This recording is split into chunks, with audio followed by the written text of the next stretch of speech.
నమస్కారం city news కు స్వాగతం నా పేరు కళ్యాణి కర్నూలు నగరపాలక సంస్థ పరిధిలో పాణ్యం కోడుమూరు నియోజకవర్గం వార్డుల అభివృద్ధికి చర్యలు తీసుకోవాలని ఆ నియోజకవర్గాల ఎమ్మెల్యేలు శ్రీమతి గౌరి చరిత వెంకటరెడ్డి బొగ్గుల దస్తగిరి కోరారు।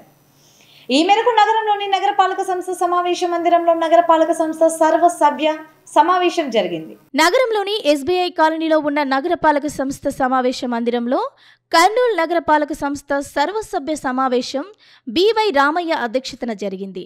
ఈ కార్యక్రమంలో municipal commissioner Ravindra Babu, Kurnool parliament సభ్యులు బస్తిపాటి నాగరాజు, ఎమ్మెల్యేలు శ్రీమతి గౌరి చరిత వెంకటరెడ్డి, బొగ్గుల దస్తగిరితో పాటు కార్పొరేటర్లు, నగరపాలక సంస్థ అధికారులు పాల్గొన్నారు। ఈ సందర్భంగా 8వ వార్డు కార్పొరేటర్ పరమేష్ తదితరులు మాట్లాడుతూ రాష్ట్రంలో కూటమి ప్రభుత్వం అధికారంలోకి వచ్చినా ఇంకా అధికార పార్టీకి సంబంధించిన కార్పొరేటర్లకు సంబంధించిన వార్డుల్లో అభివృద్ధి పనులకు సంబంధించి చర్యలు తీసుకోకపోవడం పట్ల ఆగ్రహం వ్యక్తం చేశారు। ప్రతి నగరపాలక సంస్థ సమావేశంలో తమ వార్డులకు సంబంధించిన సమస్యలను ప్రస్తావించినా తదుపరి సమావేశంలో వాటికి సంబంధించిన అంశాలను అజెండాలో చేర్చకుండా నిర్లక్ష్యంగా వ్యవహరిస్తున్నారని విమర్శించారు। గతంలో వైఎస్ఆర్ కాంగ్రెస్ పార్టీ అధికారంలో ఉన్న సమయంలో తెలుగుదేశం పార్టీ కార్పొరేటర్లకు సంబంధించిన వార్డుల్లో ఎలాంటి పనులు చేయకుండా అడ్డుపడ్డారని, ప్రస్తుతం కూటమి ప్రభుత్వం అధికారంలోకి వచ్చినా అధికార పార్టీకి సంబంధించిన కార్పొరేటర్లకు సంబంధించిన వార్డులో పనులు మంజూరు చేయకపోవడం ఏమిటని ప్రశ్నించారు। ఈ సందర్భంగా నగరం బివై రామయ్యకు కార్పొరేటర్లకు మధ్య వాగ్వాదం చోటు చేసుకుంది। అనంతరం ఎమ్మెల్యేలు శ్రీమతి గౌరి చరితారెడ్డి, బొగ్గుల దస్తగిరి తదితరులు మాట్లాడుతూ కర్నూలు నగరపాలక సంస్థ పరిధిలోని పాణ్యం, కోడుమూరు నియోజకవర్గాలకు సంబంధించిన వార్డుల్లో అభివృద్ధి పనులను వేగవంతం చేయాలని కోరారు। ముఖ్యంగా మంచినీటి సమస్య పరిష్కారానికి ప్రత్యేక చర్యలు తీసుకోవాలని వారు సూచించారు। అనంతరం నగర మేయర్ బివై రామయ్య మాట్లాడుతూ కర్నూలు నగరంలో అన్ని వార్డుల్లో అభివృద్ధి పనులు చేపట్టేందుకు చర్యలు తీసుకుంటున్నామని వివరించారు। మొత్తానికి నగరపాలక సంస్థ సమావేశం వాడివేడిగా కొనసాగింది। హంద్రీలో పార్కులు కడతా ఉన్నారు। అంతేకాకుండా రాజనగర్ బ్రిడ్జి నుంచి జోలాపురం వరకు అక్కడ హంద్రీలోనే రోడ్ వేస్తా ఉన్నారు। అసలు ఇరిగేషన్ నుంచి వీళ్ళకి పర్మిషన్స్ వచ్చాయా? నేను పేపర్లోనే చదివాను, ఇలా జరుగుతూ ఉంది, అందుకే పేపర్ కూడా తీసుకొని రావడం జరిగింది। పర్మిషన్స్ ఉన్నాయా? ఎలా కడతా ఉన్నారు? పర్మిషన్స్ లేకుండా కడితే ఎవరైనా రేపొద్దున కోర్టుకి వేస్తే, కోర్టు అంటే ఎన్జిటి నేషనల్ గ్రీన్ ట్రిబ్యునల్లో వేస్తే ఏంటి పరిస్థితి? ఏం సమాధానం చెప్తారు దీనికి? మనం హంద్రీని కాపాడాలని మనం అనుకుంటుంటే హంద్రీలోనే పార్కులు కట్టడము, హంద్రీలోనే రోడ్లు వేయడము ఎంతవరకు సమంజసం ఇది? అలాగే బంజారా కాలనీ 103వ సచివాలయం దగ్గర 20 సెంట్లు గవర్నమెంట్ ల్యాండ్ ఉంది సార్। అక్కడ ఏదైనా ఒక 10 సెంట్లు తీసుకొని ఒక స్థలం కేటాయిస్తే అక్కడ బిల్డింగ్ కన్స్ట్రక్షన్ చేసుకోవడానికి అనువుగా ఉంటుందని తెలియజేసుకుంటున్నాను సార్। అలాగే ముఖ్యంగా ట్యాంకులు సక్రమంగా ఈ యొక్క బ్లీచింగ్ పౌడర్ వేసి నీటిని స్వచ్ఛమైన నీటిని అందించాలని తెలియజేస్తున్నాను। ఇకపోతే నేను స్వయంగా చూసిందే ఉంటే టౌన్లో గీతావరం వచ్చిందా సార్ అని సీసీ రోడ్డు పైన భయం పడతాను। నేను కనీసం ఉన్నప్పుడు నేను ఎన్నిసార్లు ఎన్ని నెలల తర్వాత మరోసారి అదే పడతాను। అక్కడ రామాలయం టెంపుల్ ఉంది కదా, నేను ఎన్నోసార్లు నెలకు 2 నెలలకు పోతున్నప్పుడు చూస్తే ఆ ట్రైన్ రోడ్డు పైన పడతాను। అంత దారుణంగా అంటే ఒకటే కాదు, మీరంతా పర్యవేక్షించి ఈ శానిటైజేషన్ ఎస్పెషల్లీ చాలా ఇంపార్టెంట్। ఎందుకంటే నగర జనాభా పెరిగిపోయింది కాబట్టి శానిటైజేషన్ ప్రత్యేకంగా చొరవేసుకోవాలని చెప్పేసి కోరుతున్నాను। ఇక లాస్ట్ చివరి అంశం సార్, ఎందుకంటే పార్లమెంట్ నుంచి మీకు ఏమైనా అమృత్ 1 అమృత్ 2 నిధులు రావడానికి కూడా సెంట్రల్ సహకారం చాలా ఉన్నాయి। వాళ్ళు బీద వాళ్ళు వాళ్ళకి ఏదో మన రోడ్డు వేస్తున్నప్పుడు పైప్ పోతే కూడా, అంటే కాలువ వేస్తున్నప్పుడు పైప్ పోతే కూడా వాళ్ళకి ఏమడిగినారంటే ఫస్ట్ 2500 రూపాయలు మీరు కడితే ఈ రోజు ఏంటి మళ్ళా సోమవారం వచ్చి అప్పుడు గుంతలు ఇస్తా, అప్పుడు వచ్చిన తర్వాత చేస్తాను। ప్రతి దానికి కూడా నేను ఒకటి అడుగుతున్నా, ఈ లేబర్ విషయంలో ప్రైవేట్ వాళ్ళని ఏమన్నా మనం పెట్టినామా? ఈరోజు ఇంత గొడవ చివరికి కుర్చీలు ఇచ్చినంత గొడవలు ఎందుకు జరుగుతున్నాయో మీకు ఏమైనా ఐడియా ఉందా సార్? ప్రతి ఒక్కరిలో అసహనము, అసంతృప్తి. ఇంకొక ఉండేది చాలా తక్కువ టైం ఉంది, మనము మా పదవి కాలం ఆ లోపు వాటిలో అందరూ కూడా మంచి పేరు కోసము వాటికి ఏదో ప్రయోజనం చేకూర్చాలి, మంచి పేరు తెచ్చుకోవాలి, అన్ని మౌలిక సదుపాయాలు వాళ్ళకి కావాల్సిన ఏవైనా ఉంటే పనులు చేయాలని ఒక్కరు కూడా ఇక్కడ కష్టపడి పోటీ చేసి గెలిచి వచ్చిన వాళ్ళు ఉన్నారు. సో తర్వాత పోయిన కమిషనర్ గారి టైంలో 2024లో ఈవెన్ ఎలక్షన్ ముందు అనుకుంటాను.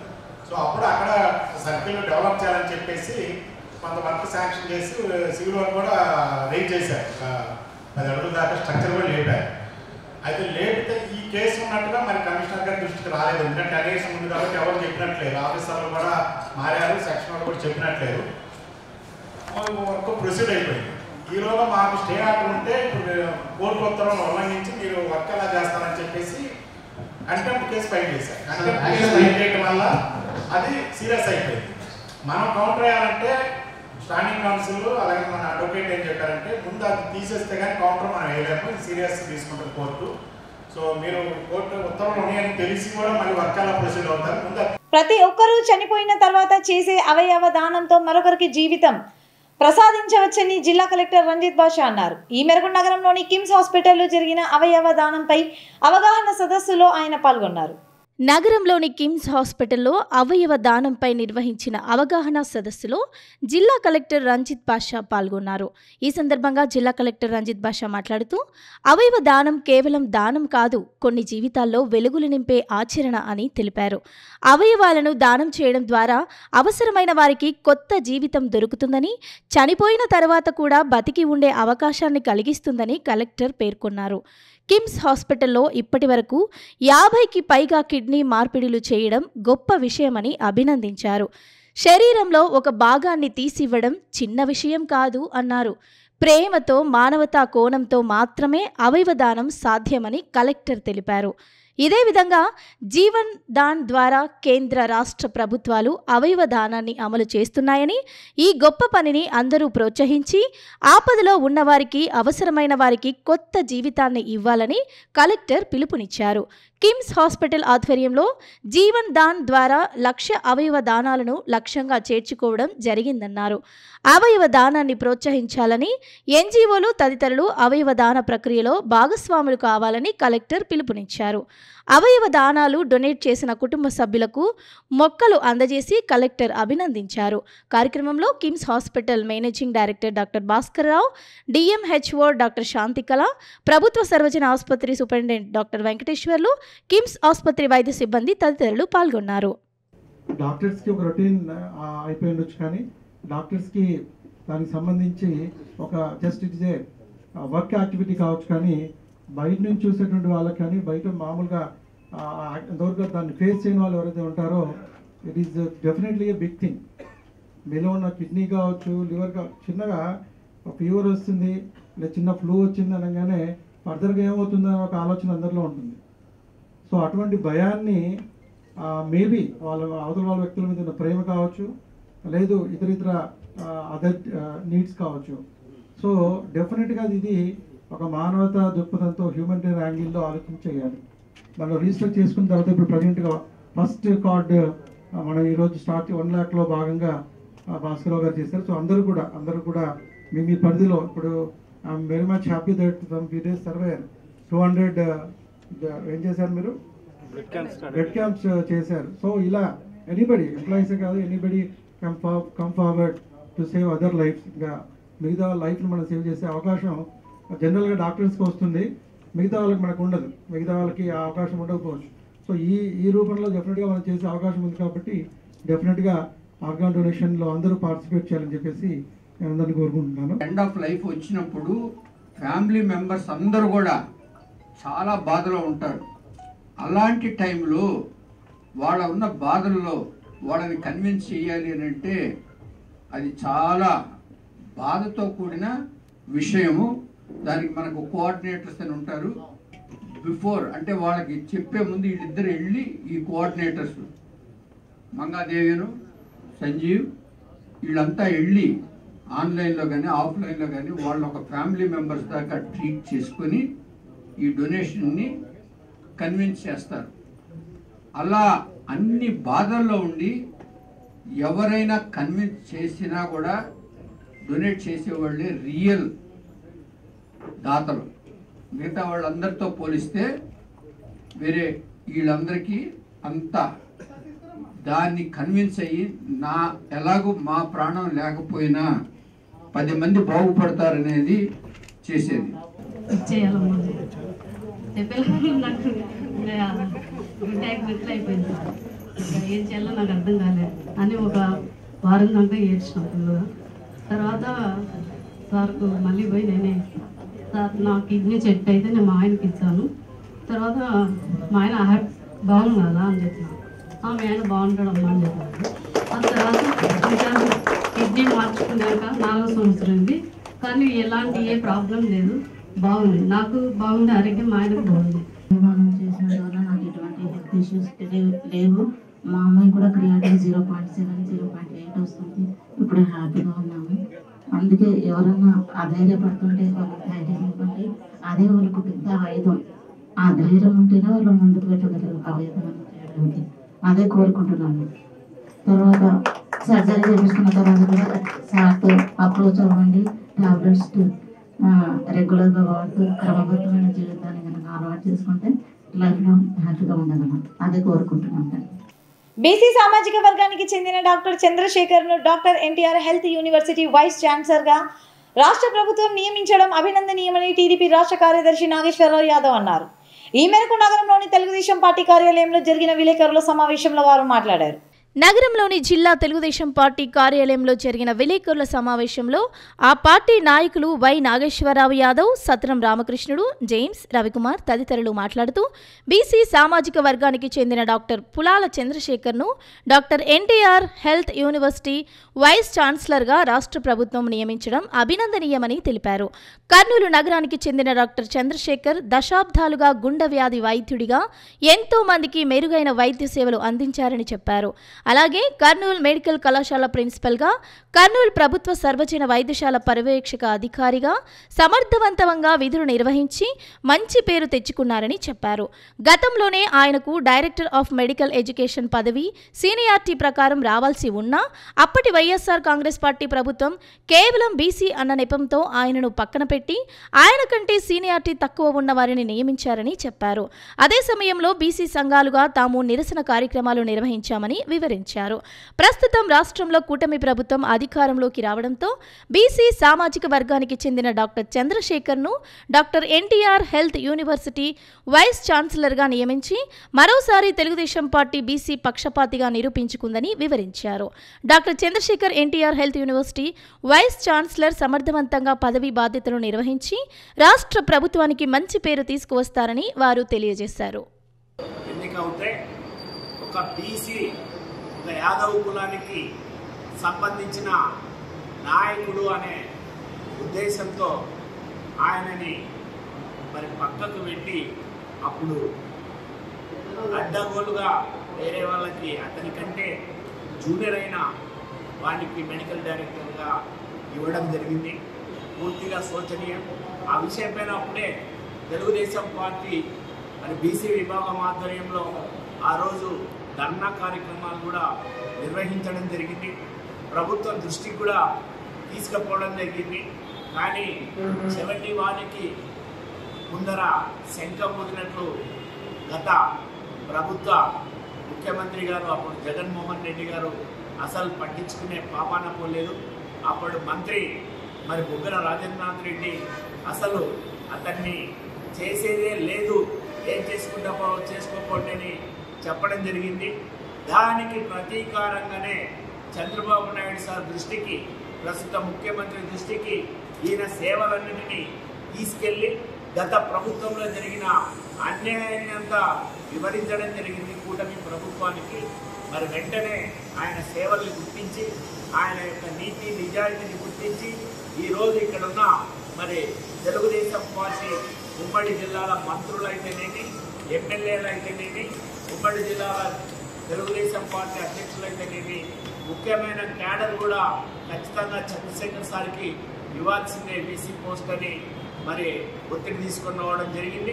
కర్నూలు ప్రభుత్వ వైద్యశాలలో ఉండి అనేకమైనటువంటి సేవలు అందించి ఎంతో మందికి ప్రాణదానం చేసినటువంటి వ్యక్తి డాక్టర్ చంద్రశేఖర్ గారు. ఈరోజు ఆయన ఎన్టీఆర్ హెల్త్ యూనివర్సిటీ బీసీగా బాధ్యతలు చేపట్టినటువంటి శుభ సందర్భంగా మేము చంద్రశేఖర్ సార్ గారికి హృదయపూర్వకంగా అభినందనలు తెలియజేస్తా ఉన్నాం. ఒక బీసీ సామాజిక వర్గానికి సంబంధించిన వ్యక్తికి ఈరోజు ఒక అత్యున్నతమైనటువంటి పదవి కట్టబెట్టడం ఈరోజు మొత్తం బీసీ సామాజిక వర్గాన్ని, అణగారిన వర్గాలను, బడుగు బలహీన వర్గాలను గౌరవించినటువంటి పరిస్థితి ఉంటుందని చెప్పేసి సందర్భంగా మేము తెలియజేస్తా ఉన్నాం. కళలకు కళాకారులకు టీజీవీ కళాక్షేత్రం అందిస్తున్న సహకారం అభినందనీయమని పాణ్యం ఎమ్మెల్యే శ్రీమతి గౌరు చరిత వెంకటరెడ్డి అన్నారు. ఈ మేరకు నగరంలోని టీజీవీ కళాక్షేత్రంలో జరిగిన ముఖ్యమంత్రి నారా చంద్రబాబు నాయుడు జన్మదిన వజ్రోత్సవ కార్యక్రమంలో ఆమె పాల్గొన్నారు. నగరంలోని టీజీవీ కళాక్షేత్రంలో రాష్ట్ర ముఖ్యమంత్రి నారా చంద్రబాబు నాయుడు జన్మదిన వజ్రోత్సవాల 6వ రోజు కార్యక్రమంలో పాణ్యం ఎమ్మెల్యే శ్రీమతి గౌరు చరిత వెంకటరెడ్డి ముఖ్య అతిథిగా హాజరయ్యారు. ఈ సందర్భంగా రాష్ట్ర ముఖ్యమంత్రి నారా చంద్రబాబు నాయుడు చిత్రపటానికి పాలాభిషేకం కార్యక్రమాన్ని నిర్వహించారు. కార్యక్రమంలో టీజీవీ కళాక్షేత్రం అధ్యక్షుడు పత్తి ఓబులయ్య, కార్యదర్శి మహమ్మద్ మియా తదితరులు పాల్గొన్నారు. ఈ సందర్భంగా పాణ్యం ఎమ్మెల్యే శ్రీమతి గౌరి చరిత వెంకటరెడ్డి మాట్లాడుతూ టీజీవీ కళాక్షేత్రం ద్వారా కళలకు కళాకారులకు చేస్తున్న సేవలను అభినందించారు. ముఖ్యంగా రాష్ట్ర ముఖ్యమంత్రి నారా చంద్రబాబు నాయుడు పుట్టినరోజును పురస్కరించుకుని వారం రోజుల పాటు కార్యక్రమాలను నిర్వహించడం అభినందనీయమని తెలిపారు. రాష్ట్రంలో కూటమి ప్రభుత్వం వచ్చిన తరువాత కళాకారులకు తిరిగి మంచి రోజులు ప్రారంభమయ్యాయని తెలిపారు. రాష్ట్ర ప్రభుత్వం నాటక రంగం అభివృద్ధికి నాటక అకాడమీ ద్వారా ఎంతో కృషి చేస్తుందని వివరించారు. రాష్ట్ర ముఖ్యమంత్రి నారా చంద్రబాబు నాయుడు సారథ్యంలో రాష్ట్రం అభివృద్ధి పదంలో ముందుకు పోతుందని చెప్పారు. స్వర్ణాంధ్రప్రదేశ్కు, నవ్యాంధ్రప్రదేశ్కు మొట్టమొదటి ముఖ్యమంత్రిగా చేసి ఎన్నో కార్యక్రమాలు మన రాష్ట్రాన్ని ప్రగతి పదంలో నడిపిస్తూ ఉన్నారు. మీకు అందరికీ తెలుసు, ఆయన రికార్డుని ఎవ్వరూ బద్దలు చేయలేరు. ఎందుకంటే 4 సార్లు ముఖ్యమంత్రిగా ఉన్నారు ఇప్పటికీ. అంతేకాకుండా ప్రతిపక్ష నేతగా ఉన్నారు, ఎన్నో పదవులు అలంకరించినారు. ఈ రోజుకు కూడా ఆయన రాష్ట్ర అభివృద్ధి కోసం, రాష్ట్ర ప్రజల శ్రేయస్సు కోసమే ఆయన అహర్నిశలు పనిచేస్తూ ఉన్నారు. ఆయనను స్ఫూర్తిగా తీసుకొని మనం కూడా అలాగే పనిచేయాలని కోరుతూ ఈ అవకాశం ఇచ్చిన మీకు అందరికీ హృదయపూర్వక ధన్యవాదాలు. జిల్లాలో ప్రమాదాలు జరుగుతున్నట్లు గుర్తించిన బ్లాక్ స్పాట్లలో త్వరితగతిన పనులను పూర్తి చేయాలని జిల్లా కలెక్టర్ రంజిత్ బాషా ఆదేశించారు. ఈ మేరకు నగరంలోని జిల్లా కలెక్టరేట్ సమావేశం మందిరంలో రహదారి భద్రతపై జరిగిన సమీక్షా సమావేశంలో ఆయన పాల్గొన్నారు. నగరంలోని జిల్లా కలెక్టరేట్ మినీ కాన్ఫరెన్స్ హాల్లో ఎస్పీ విక్రాంత్ పాటిల్తో కలిసి జిల్లా కలెక్టర్ రంజిత్ బాషా డిస్ట్రిక్ట్ రోడ్ సేఫ్టీ కమిటీ సమావేశాన్ని నిర్వహించారు. ఈ సందర్భంగా కలెక్టర్ మాట్లాడుతూ రహదారుల్లో గుర్తించిన బ్లాక్ స్పాట్లలో ప్రమాదాల నివారణకు వీలుగా తీసుకుంటున్న చర్యలపై సంబంధిత అధికారులను ఆరా తీశారు.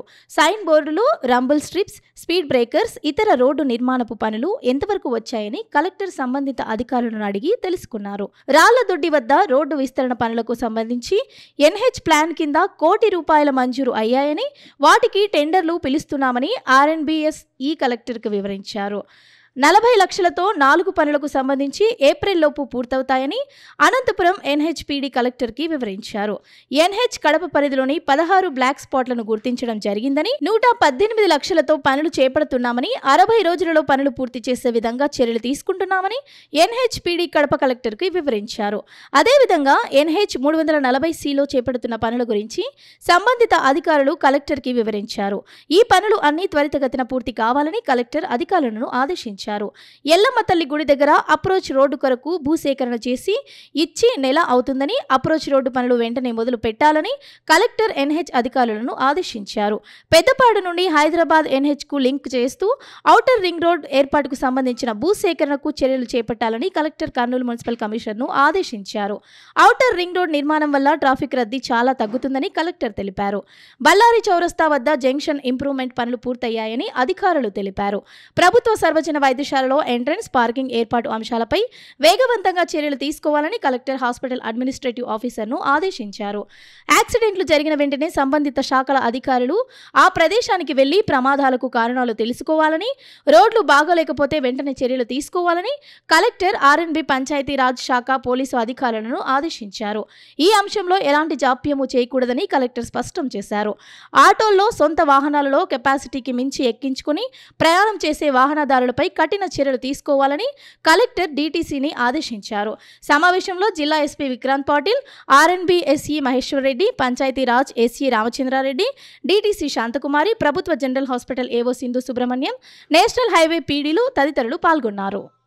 జిల్లాలో మాదక ద్రవ్యాల నియంత్రణకు అవసరమైన అన్ని చర్యలు తీసుకోవాలని జిల్లా కలెక్టర్ రంజిత్ బాషా జిల్లా ఎస్పీ విక్రాంత్ పాటిల్ ఆదేశించారు.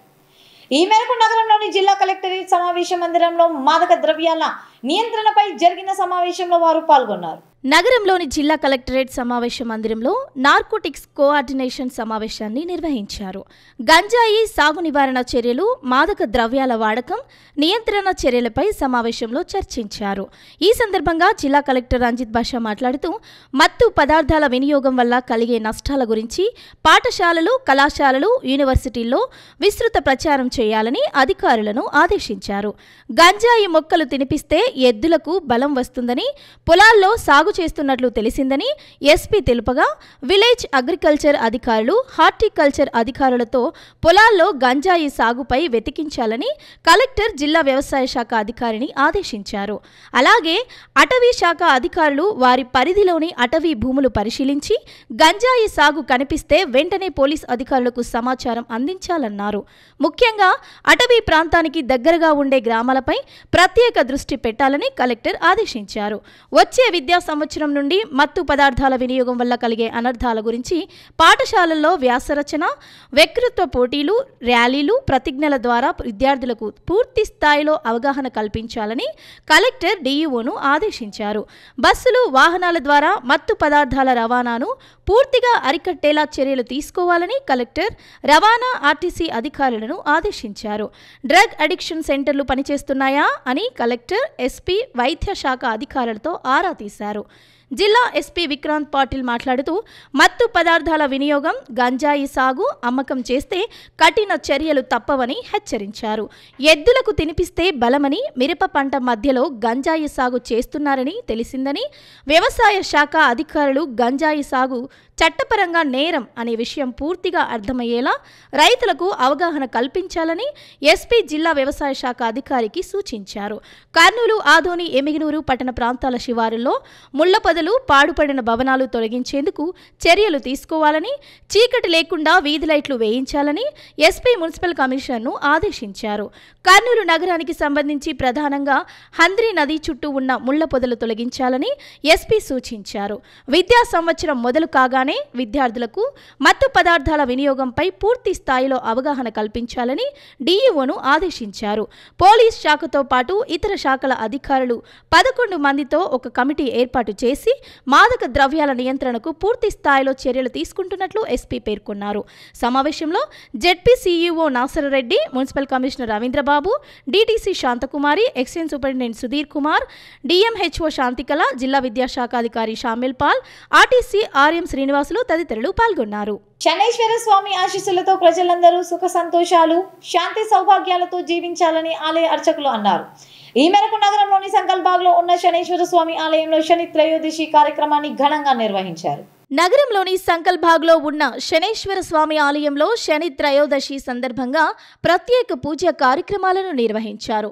ఈ సందర్భంగా జరిగిన కార్యక్రమంలో నగరంలోని వివిధ ప్రాంతాల నుంచి భక్తులు అధిక సంఖ్యలో పాల్గొన్నారు. శని త్రయోదశిని పురస్కరించుకుని ఆలయంలో భక్తులచే తైలాభిషేక కార్యక్రమాన్ని నిర్వహించారు. శని త్రయోదశి నేపథ్యంలో ఆలయ భక్తులతో సందడిగా మారిపోయింది. ఈ సందర్భంగా ఆలయ ప్రతినిధులు మాట్లాడుతూ శని త్రయోదశి సందర్భంగా ఆలయంలో తైలాభిషేకం కార్యక్రమాన్ని ఘనంగా నిర్వహించామని తెలిపారు. శనైశ్వర స్వామి ఆశీస్సులతో ప్రజలందరూ సుఖ సంతోషాలు, శాంతి సౌభాగ్యాలతో జీవించాలని వారు ఆకాంక్షించారు.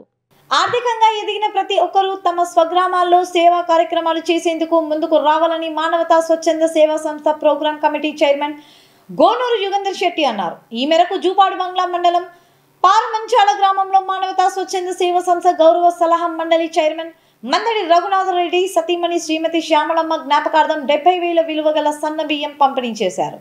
జూపాడు బంగ్లా మండలం పారుమంచాల గ్రామానికి చెందిన మానవతా స్వచ్ఛంద సేవా సంస్థ గౌరవ సలహా మండలి చైర్మన్ మందడి రఘునాథరెడ్డి తన సతీమణి శ్రీమతి మందడి శ్యామలమ్మ జ్ఞాపకార్థం ఆ గ్రామంలో తనకు గతంలో సహకరించిన 70 సంవత్సరాల వయసు గల పలువురికి ప్రతి నెల 9 కేజీల నాణ్యమైన బియ్యాన్ని అందజేస్తున్నారు. ఈ సందర్భంగా జరిగిన కార్యక్రమంలో మానవతా స్వచ్ఛంద సేవా సంస్థ eye bank chairman Gonuru Yugandhar Shetty, membership development chairman Polepalli Seshaiah, AVOPA chief convener Malipeddi Nageswara Rao, Manavata program committee co chairman Pesala Ramalingeswar, Lingala Lakshmana, Parumanchala Ranga Reddy, Sivanand తదితరులు పాల్గొన్నారు. ఈ సందర్భంగా వారు ఎంపిక చేసిన 90 మందికి బియ్యంతో పాటు మరో 2కి ఒక్కొక్కరికి 5,000 రూపాయలు చొప్పున ఆర్థిక సహాయాన్ని అందజేశారు. అనంతరం వారు మాట్లాడుతూ 40 సంవత్సరాల క్రితం గ్రామాన్ని వదిలినప్పటికీ అప్పట్లో తనకు సహకరించిన వారికి మందడి రఘునాథరెడ్డి తన సతీమణి జ్ఞాపకార్థం ఇలాంటి సేవా కార్యక్రమాలు నిర్వహించడం అభినందనీయమని చెప్పారు. ప్రతి ఒక్కరూ తమ స్వగ్రామాలకు సేవ చేసేందుకు ముందుకు రావాలని వారు పిలుపునిచ్చారు. రాష్ట్రంలో ఎవరు చేయలేదు అటువంటి కార్యక్రమాలు చేశాడు. మానవతా స్వచ్ఛంద సేవా ఆయన చూడవలు వచ్చారు. ప్రతి నెల మాలాంటి వస్తూనే ఉంటారు. ఇది చూసుకొని మీరు 4 డబ్బులు సంపాదించినాక మీరు మీ బంధువులకు వాళ్ళకు 20 రోజులు మీరు సహాయపడండి అంతే. ఆయన ఇంటికి వెళ్ళాల్సిన పని లేదు, మాకు వెళ్ళాల్సిన పని లేదు అని. జమ్మూ కాశ్మీర్లోని పహల్గాంలో పర్యాటకులపై జరిగిన ఉగ్రదాడిని కుల మతాలకు అతీతంగా ప్రతి ఒక్కరూ ఖండించాలని స్వచ్ఛంద సేవా సంస్థ ప్రతినిధి ధర్మ అన్నారు. ఈ మేరకు పహల్గాం ఘటనకు నిరసనగా కొవ్వొత్తుల ర్యాలీని నిర్వహించారు. జమ్మూ కాశ్మీర్లోని పహల్గాంలో పర్యాటకులపై జరిగిన ఉగ్రవాదుల దాడిని ఖండిస్తూ నగరంలో ధర్మ ఆధ్వర్యంలో కొవ్వొత్తుల ర్యాలీ నిర్వహించారు. ఈ సందర్భంగా ధర్మ మాట్లాడుతూ జమ్మూ కాశ్మీర్లోని పహల్గాంలో జరిగిన ఉగ్రవాదుల దాడిని ప్రతి ఒక్కరూ ఖండించాలని కోరారు. భారతదేశ ప్రతిష్టను ప్రపంచ దేశాల్లో తగ్గించడానికి ఉగ్రవాదులు పర్యాటకులకు లక్ష్యంగా చేసుకుని దారుణంగా చంపివేశారని చెప్పారు. ఈ చర్యను కుల మతాలు రాజకీయ పార్టీలకు అతీతంగా ప్రతి ఒక్కరూ ఖండించాలని సూచించారు. ఉగ్రవాదాన్ని పూర్తిగా నిర్మూలించేందుకే కేంద్ర ప్రభుత్వం మరింత కఠిన చర్యలు, నిర్ణయాలు తీసుకోవాలని కోరారు. ఉగ్రవాదుల దాడిలో మరణించిన వారి కుటుంబాలకు తమ ప్రగాఢ సానుభూతిని తెలియజేశారు. పహల్గాంలో జరిగినటువంటి ఉగ్రదాడిలో మరణించినటువంటి ఎంతోమంది అమాయకులు చాలా బాధాకరమైనటువంటి విషయం ఇది. దీన్ని ఖండిస్తున్నటువంటి సందర్భం ప్రతి భారతీయుడు కూడా ఈ విషయంపై ఖండించాల్సినటువంటి సందర్భము. ముఖ్యంగా అన్నదమ్ముల్లో కలిసి ఉండేటటువంటి హిందూ ముస్లింల మధ్యలో చిచ్చు రేపే విధంగా వారు మాట్లాడినటువంటి వ్యాఖ్యలు ఏవైతే ఉన్నాయో దానిని తీవ్రంగా ఖండిస్తున్నాము. ముఖ్యంగా భారతదేశంలో ఉన్నటువంటి ప్రతి ముస్లిం సోదరుడు కూడా దీన్ని ఖండించాల్సినటువంటి సమయం. ఇంకొక ముఖ్య విషయం ఏంటంటే నరేంద్ర మోడీ గారు గతంలో ఎన్నోసార్లు దాడులు జరిగినాయి, అప్పుడే ప్రతిఘటించాల్సింది. గాంధీ గారి సిద్ధాంతం పనికిరాదు సార్. దయచేసి మీరు ఇప్పటికైనా కానీ మీరు ఒక అడుగు ముందుకేసి అవసరమైతే భారత పౌరులుగా మేమందరం కూడా యుద్ధానికి సిద్ధంగా ఉన్నామని చెప్పి ఈ సభాముఖంగా తెలియజేసుకుంటున్నాము. కరాటే లాంటి మార్షల్ ఆర్ట్స్ లో సాధన చేసే క్రమశిక్షణ, అంకిత భావం పెంపొందుతోందని జిల్లా క్రీడల అభివృద్ధి అధికారి భూపతిరావు అన్నారు. ఈ మేరకు నగరంలోని జరిగిన కరాటే అసోసియేషన్ సమావేశంలో ఆయన పాల్గొన్నారు. నగరంలో జరిగిన కరాటే సెమినార్లో ముఖ్య అతిథిగా జిల్లా క్రీడల అభివృద్ధి అధికారి భూపతిరావు పాల్గొన్నారు. ఈ కార్యక్రమంలో జిల్లా ఒలింపిక్ సంఘం అధ్యక్షుడు శ్రీనివాసులు, కరాటే సంఘం ప్రతినిధులు పాల్గొన్నారు. ఈ సందర్భంగా వారు మాట్లాడుతూ కరాటే లాంటి మార్షల్ ఆర్ట్స్లో సాధన చేయడం వల్ల విద్యార్థుల్లో ఆత్మవిశ్వాసం, ఏకాగ్రత పెంపొందుతుందని చెప్పారు. కరాటే క్రీడా అభివృద్ధికి తమ వంతు సహకారం నిరంతరం అందిస్తామని వెల్లడించారు. కరాటేలో విభిన్న రకాల అంశాలు ఉన్నాయని, విద్యార్థులు తాము ఎంపిక చేసుకున్న అంశంలో క్రమశిక్షణతో సాధన చేసి రాణించాలని సూచించారు. అనంతరం కార్యక్రమంలో ముఖ్య అతిథిగా పాల్గొన్న జిల్లా క్రీడా అభివృద్ధి అధికారి భూపతిరావును ఘనంగా సన్మానించారు. కరాటేలో జాయిన్ అయిన ప్రతి 2 రోజులు జాయిన్ అయిన 2 రోజులకే నేను ఫైటింగ్ చేస్తా అంటాడు, కానీ కటా చేస్తా అంటాడా? ఎవరైనా అంటాడా? 2 రోజులు జాయిన్ అయిన 2 రోజులకే పక్కన పిల్లలకి కటా ఫైటింగ్ పెడతా ఉంటే, సార్ నేను కూడా చేస్తా సార్ ఫైటింగ్ అని వస్తాడు. అదే కటా చేయడానికి చేస్తాడా? చేయలేడు. సో కటా అనేది కరాటే అంత ప్రాణం అన్నమాట. మన చెట్టుకు వేరు ఎట్లయితే ప్రాణం ఉంటుందో మన కరాటేలో కటా కూడా అంత ప్రాణం. సో దాని నుంచే మిగిలినవి ఏవైనా కానీ సెల్ఫ్ డిఫెన్స్ కానివ్వండి, లేదంటే అదే ఫైటింగ్ కానివ్వండి. ఇంతటితో సిటీ న్యూస్ సమాప్తం. తిరిగి రేపటి సిటీ న్యూస్ లో కలుద్దాం. నమస్తే.